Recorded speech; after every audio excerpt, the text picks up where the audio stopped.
Kasado na sa Nobyembre ang pagsisimula ng paglilitis kay dating Pangulong Duterte sa ICC. Pero ang abogado ni Duterte humirit ng panibagong fitness test para i-check kung fit to stand trial ang dating Pangulo.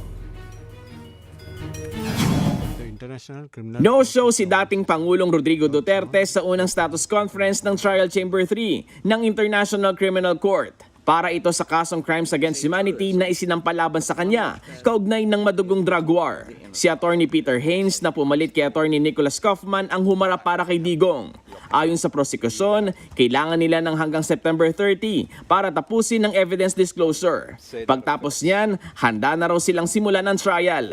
Sinubukan namang humirit ng kampo ni Duterte na sa December 30 na simulan ang paglilitis. Pero napagkasunduan ng trial chamber na idaos na ito sa November 30.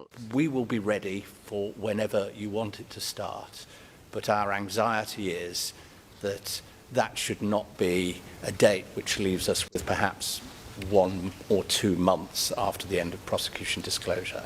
Ang Council for Victims naman, sang-ayon na simulan ng trial sa November, pero matagal na raw kung aabutin pa ito ng 2027. Binigyan naman ng trial chamber ang prosekusyon ng hanggang August 24 para magsumite ng witness list at reports. 70 na witness ang nasa orihinal na listahan nila, habang halos 200 speech naman ang kasama sa mga ebidensya.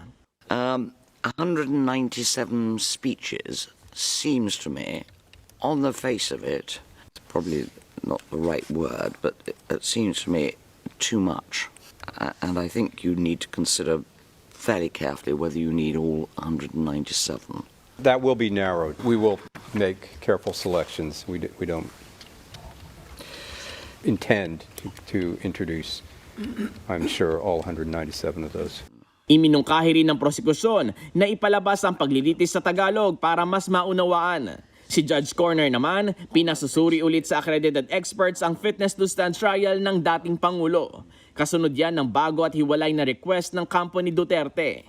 The chamber is obliged to make a separate finding. I rather think we'll wait and see what the reports say before we make such a decision. Ayon naman kay ICC Assistant to Counsel Attorney Cristina Conti, maayos ang kondisyon ni Duterte sa kulungan. Katunayan, mas mahigpit na raw na minomonitor ng ICC ang sitwasyon niya sa kulungan.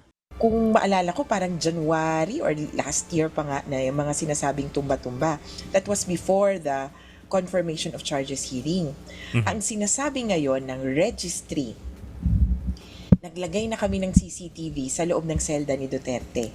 24 hours.